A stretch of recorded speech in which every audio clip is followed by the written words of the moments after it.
let's say with our R, respectful should also be respectful to the parents, because you see, what do elders need? I mean, let me just put it that as simple as that.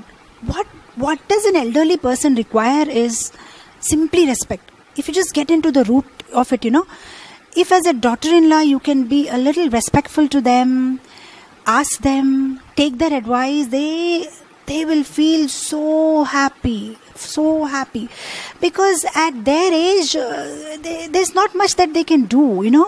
Only thing is they want is to be recognized. They want, see, at that age, at some point of time they start feeling unwanted, or probably that do I even count, or does anybody even need me? So at that point of time, if the daughter-in-law of the house can make them feel comfortable, make them wanted with her words, with her behavior, with her body language, it will bring about so much happiness in the whole household, because their expectation is very little actually. If little things, if you ask them, they'll feel so happy. See, I'll tell you one very simple tip, which you can use in your day-to-day life. Let's say, for example, you're living with your mother-in-law, let's say, and let's say you have to cook something for the dinner. You just go and ask your mother-in-law very lovingly, Mom, what should I cook today? Just ask her.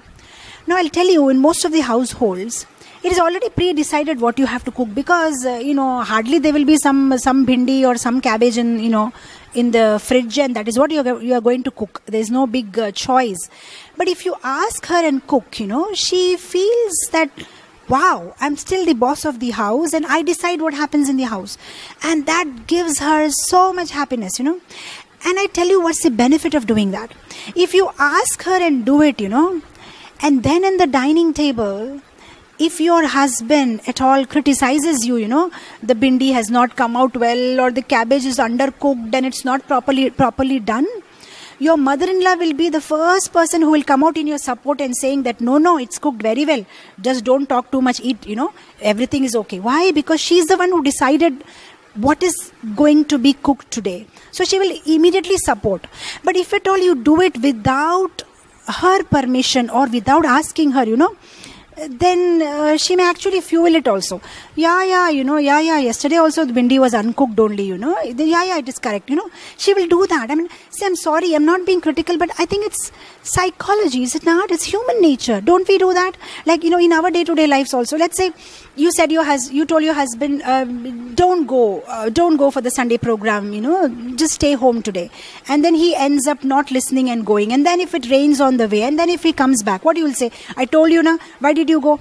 See, that's a human psychology. You just want to prove that you are right. I'm not saying anything wrong. It's just psychology, So that is what happens with mother-in-law. If you do with her permission, then she'll be all out there to support you. So I feel, what's wrong, if you just give them a little respect, ask them what should I do. Not only about cooking, there may be so many things in your household life. You have to make decisions, especially in the Indian context. There are so many decisions you have to make. Something like how much, I'll tell you the typical Indian context which you have to discuss with your mother-in-law is how much worth of gift will we give to this relative on their marriage. All these things have to be discussed, and then they are the elders who decide, how much gift to be given, how much worth gift to be given, because in our kakas, chacha's marriage, that is what they had given. They have all this background information and data, so they guide. So if at all you are, a little bit respectful to them, they feel so happy.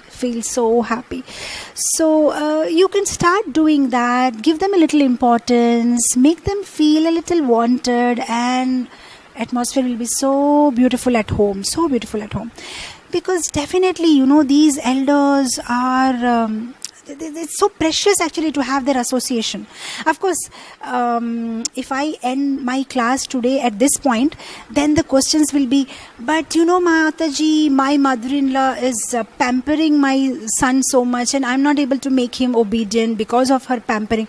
My mother-in-law watches TV a lot, then we can't do Gaurarti at home. My mother-in-law expects me to watch TV serial with her. So, these are this 100 set of questions that I keep regularly getting. This is is the problem with my mother-in-law, that is the problem with my mother-in-law. And that's all right, I understand. But if you really love your husband, or if you really love your wife, what do you have that saying in English? If you love me, then you love everything that is connected to me. If you genuinely love your partner, definitely you need to love everybody that is connected to him, is it not?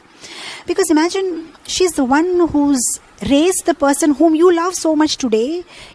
She's the one who must have, spent so many sleepless nights taking care of him, his health, his fevers, his education, must have fed him. So there's so much you owe her, right? So if you're all the time, meditating this and being grateful to her for all that she has done, and then the spontaneously that love will come out.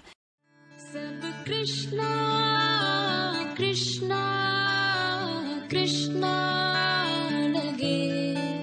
Sab Krishna, Krishna, Krishna lage. Sab Krishna